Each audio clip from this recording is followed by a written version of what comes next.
Geralt walks out of the tavern with 2 drinks in his hands. He locates Zaradon and approaches him, holding out one of the drinks with a solemn expression on his face. Care for a drink? Depends on what it is exactly.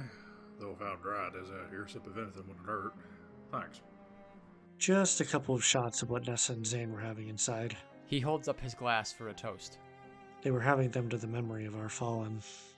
Zaradon opens his visor, completes the toast, then takes a small sip. His face momentarily puckers in disgust before returning to his standard stone look.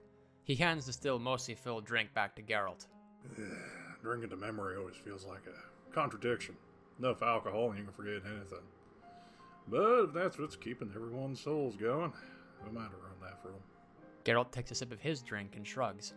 It's more of the sentiment, I suppose. He stares down the road to the damaged town.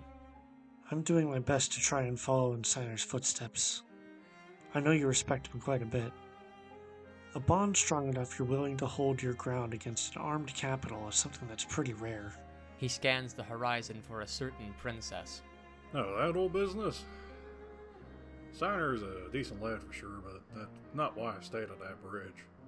The situation with our previous commander was a secondary concern right at that moment. He pauses for a moment. You're doing well, adapting to the needs of the campaign and staying alongside us in the mud and the blood. Hell of an improvement over most highborn officer types. Just keep your wits about you, and you'll do fine. I appreciate the support. His face settles to a melancholic expression. You know, it's been some years since I've been able to navigate all these titles and honorifics. He spots Frigga talking with some town guards, but then turns his attention back to Zaradon. After we fled our home when Bienenstock invaded, I abandoned the title. Ramo already had a captain, so I turned to mercenary work with my brother. I only dusted off the title again when Signer rallied us to his cause. Well, the only titles worth a damn are what designates the chain of command of an operation or direct job titles. Captain of a crew, boss of a mob, quartermaster, bosun, that lot. Anything beyond that is needless fluff. Seems like quite a few folk around here have a similar background to yourself, pushed out by those Bienenstock jokers, now rallying for a rematch. Makes me wonder, though, if I was involved with that mess somehow, one side or the other, or if I was off somewhere completely different. Not that that matters now.